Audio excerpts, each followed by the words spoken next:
Would you agree that the People's Republic of China is a dictatorship? Chair, I'm here to speak for my ministry and not to make geopolitical assertions. It's a pretty basic question. I mean, if we're giving $1 billion of taxpayer money to a state-owned company, we should probably be on the same page of whether this country is a dictatorship or not.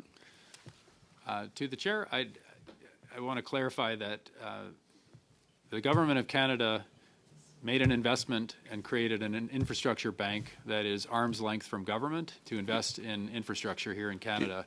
And we do not have direction on what those investments are specifically. We trust that to a board. Minister, do you like President Xi's chances in the next election?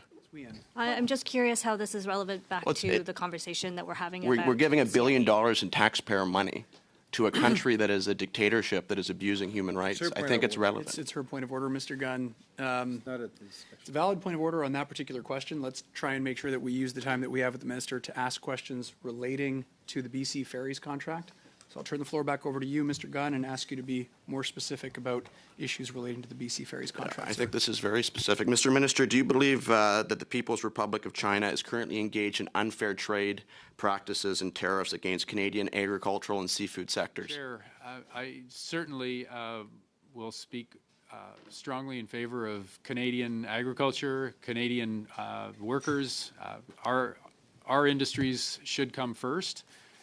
This procurement happened through BC Ferries. It's not a decision that the government of Canada had anything to do with. But you're subsidizing it with $1 billion in taxpayer money, are you not, Minister? This investment from the Canada Infrastructure Bank is in BC Ferries. It is a loan to BC Ferries for a procurement that they've done.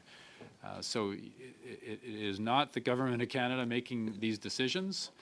It is the Infrastructure Bank financing BC Ferries, and BC Ferries made the decision on the procurement. But Mr. Minister, it is the government of Canada and your department that sets the policies that guides the bank that then invests or loans at below market interest rates taxpayers' money. Do you agree with the Prime Minister of this country that China is Canada's biggest national security threat?